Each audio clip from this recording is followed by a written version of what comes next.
Midi 22 à Radio X, 9 degrés à Saguenay. J'ai des amis, Fred, est en fait peut-être un petit peu parti de cette façon-là, à la lumière de la discussion qu'on a eue ce matin, qui ont une peur bleue de prendre l'avion. Moi, j'ai le peur bleu pâle. Bleu pâle, toi. J'en ai un que c'était la première fois cette année, à 40 ans, qui décidait de prendre l'avion, puis ça a tout pris son petit change. Une autre personne que je nommerai pas par respect, mais dans les dernières années que j'ai entendu, qui était assis dans l'avion, son voyage était prévu, et ça n'a pas fonctionné. Resté à Montréal. Resté à Montréal, passer une fin de semaine bien différente que ce qui était prévu. Et c'est d'une tristesse, hein, c'est malheureux de dire ça, mais de s'empêcher de vivre peut-être le trip d'une vie, soit par la destination ou par le vol, puis tout ça, à cause d'une peur qui est, j'ose croire, dans la plupart des cas, surmontable. Suffit de mettre l'effort de le faire. Ça doit être épouvantable, surtout être la personne qui est accompagnée d'eux. C'est-à-dire, là, tu sais, mettons que t'as une personne qui est en train de freaker à côté de toi, puis elle dit, ça marchera pas. Là, t'es là, puis tu regardes ton voyage, tu dis, non, calme-toi là, et finalement, ça marche pas, puis tu subis ça aussi. Non, ça doit être épouvantable. À l'aéroport de Bagotville, ce soir, à 19h, il y a une conférence exactement sur ce sujet-là avec M. Jean Laroche, qui est pilote de ligne, professeur en aéronautique et directeur de la recherche et du développement au Centre québécois de formation aéronautique du Cégep de Chicoutimi.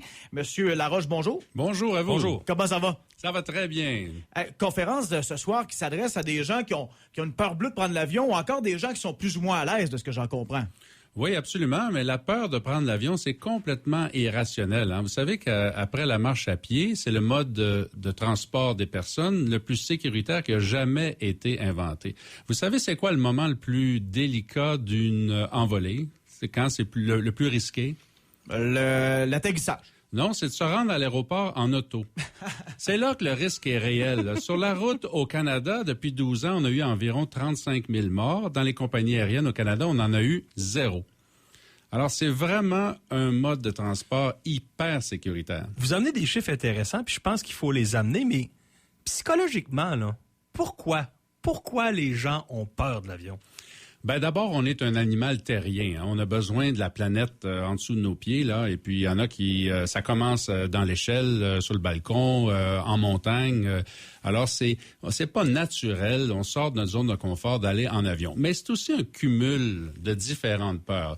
D'abord, on voyage pas à l'heure qu'on veut. On est avec des personnes qu'on connaît pas. Vous savez, c'est assez c'est la proximité de gens hein, dans les avions. C'est pas confortable. Il y a des contrôles de sécurité.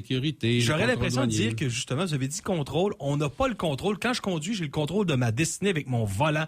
En avion, je ne sais pas c'est qui a le contrôle de ma destinée. Ça peut être ça? Oui, absolument. Le profil type de la personne anxieuse, à part la personne qui a un terrain anxieux d'avance, là, c'est la personne de contrôle, celle qui a pas de lâcher prise, parce que là, à part se rendre à l'aéroport puis stationner l'auto, là, on contrôle plus grand-chose. Mais vous l'avez dit d'ailleurs tantôt, ce qui est important, c'est de se voir à destination, parce que ce qu'on essaie de vendre ce soir, c'est le bonheur du voyage, le bonheur de se retrouver sur la plage ou en ski dans les Rocheuses ou aller voir ses petits-enfants dans une autre ville. C'est ça qui est important. Il y a personne qui dit que c'est agréable de voler, que c'est confortable. Quand même, hein, c'est un mal nécessaire. Mais au niveau de la sécurité, la peur de voler, c'est complètement irrationnel. Complètement irrationnel.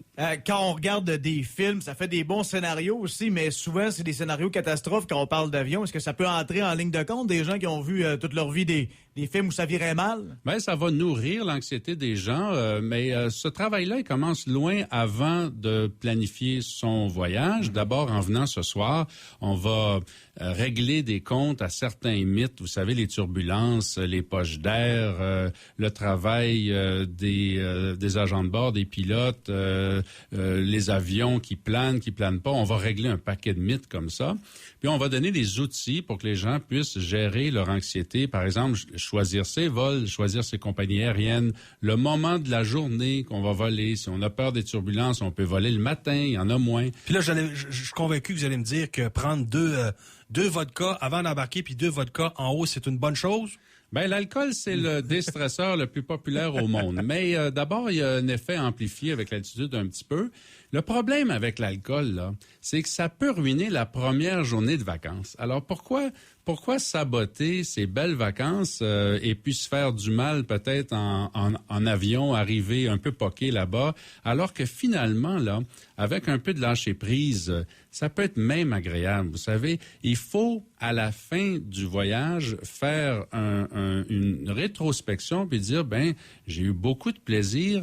Puis le vol, ça a bien été finalement. On a écouté un bon film, on a mangé, on a placoté, on a joué au Scrabble. Et puis, j'ai vraiment eu un beau voyage. Puis vous savez, à chaque année, là, mars-avril, on reçoit des messages de gens qui n'avaient jamais pris l'avion puis qui ont décidé de faire le saut, si on peut dire. Et puis, ils sont très, très, très heureux. Est-ce que justement, c'est la première fois qui est la pire? Après ça, peut-être qu'une fois que l'abcès est crevé, c'est plus facile les fois suivantes? Oui, puis les gens qui sont très anxieux devraient commencer progressivement, peut-être faire un Bagotville-Montréal. Comme ça, on a l'option de revenir en autobus si ça n'a pas bien été. C'est un cumul de phobies.